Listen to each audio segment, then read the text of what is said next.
His Goliath count's not going to be very high at all. You can probably see Stork just utilize the bottom left, just wipe out the bottom left. But indeed, Fantasy has come in here with more Vultures, a drop now. Going to be able to pwn away at this expansion, take a lot of minerals. And as simultaneously, a nice storm drop by Fantasy at the natural here. By Stork. And now this drop's going to get cleaned up by the carriers.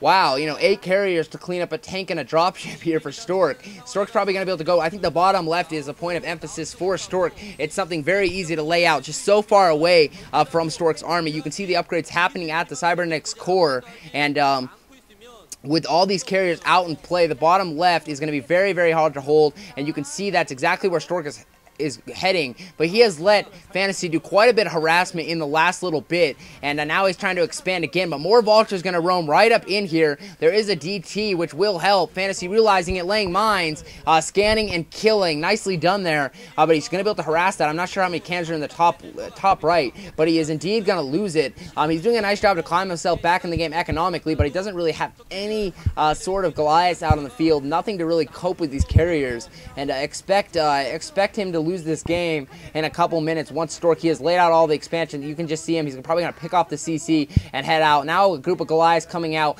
One desperate attack across the map. He knows he just can't let his expansions get picked off. He's going to make a big point of attack across the map right to the main base of Stork. I think Stork definitely has the numbers to deal with this. He has a lot of carriers, more being produced, every single SCV getting picked off practically. And now Stork is going to be able to climb up to the expansion. We'll probably have to re-wrap around with these carriers and head to the big attack coming across the map. We do see the Science Vessel in play, but there's a big number of army of goons, High Templars, and of course the carriers to support. There's a couple ridges that could be abused with these carriers. You see Stork heading back with these carriers, but luckily for Fantasy, carriers do move fairly slow, but it's not going to be enough. A nice storm going off, but Fantasy doing a nice job to pick off about 2 High Templars there, and now he's able to hit right at these Goliaths, hit off these 2 Goliaths before moving on to a number of carriers, or a number of tanks.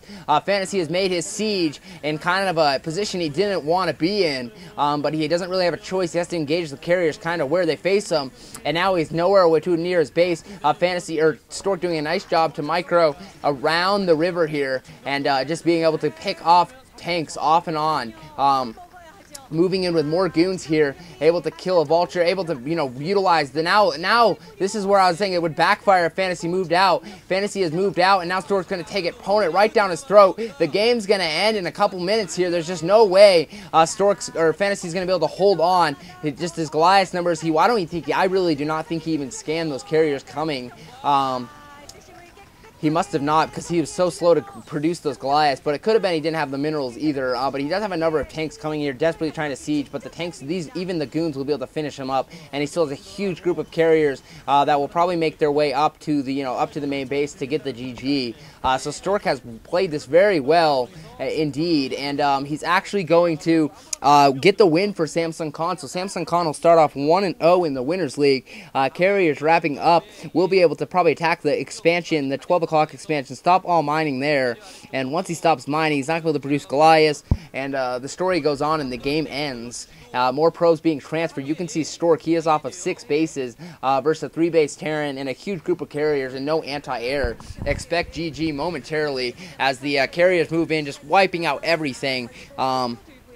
So many interceptors here, but really just moving in, just destroying everything in sight. Fantasy not even moving. He knows he needs all the minerals he could possibly gather, but he has lost. He has done a decent job, won 2 in a row. I don't think SKT really can, they can't really expect a guy to come in and win 4 in a row.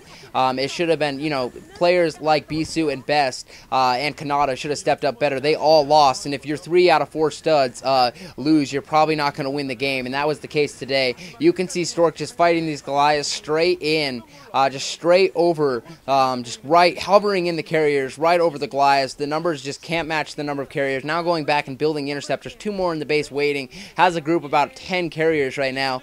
Nothing at all Fantasy can do, and he's probably going to hold on. He's going to desperately try to come back, but wow, those 4 High Templars just hit a mine and all went down. But anyways, let it be known that Stork has played very, very well in this game and has defeated Fantasy right now. That push failed so miserably. The micro for Stork was just too much.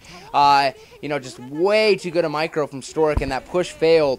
And Fantasy's going to lose this game. Pretty embarrassing right now. If he doesn't GG, he needs to get out of here. He's not mining right now. I don't think he might be mining a little bit as natural, but now with this the 12 o'clock expansion going down, he's just desperately trying to hold on, but nothing Fantasy can do. SKT is going to have to go home and prepare for next week because it has been a Stork beating so far. So hopefully we will see a GG momentarily. I keep saying it, but honestly, just GG. That's the thing about Winners League and Pro League. They, you know, in the MSL and OSL it's single, so it's only you who has to go home and cry about it.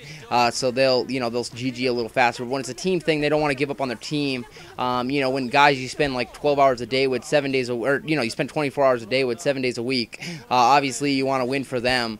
And that's but that's not going to happen in this case. And Fantasy desperately trying to get those Goliaths against the ridge, and now finally he's forced back Stork a little bit with the number of Goliaths. But Stork just again abusing this cliff and using the gap and just killing all these Goliaths right now. Tanks being picked off left and right, and we probably will see a huge ball of Stork's units being pushed across the map, probably purely of goons. And once that happens, I would expect a GG. He has forced the carriers back to the main base a little bit, but you know, Stork could win right now. But anyways, the game has ended. There has been no GG, but the video ended. So you guys know what happened. GG from Fantasy as assumed. So thanks for watching, guys. That's all I got. Samsung Khan does win. Wins 4-2 it was. Nice attempt by a comeback by SKT, but going down 0-3 is proving to be an impossible task, even for SK. So thanks for watching, guys. That's all I got. Sunday signing out. Thanks. Bye.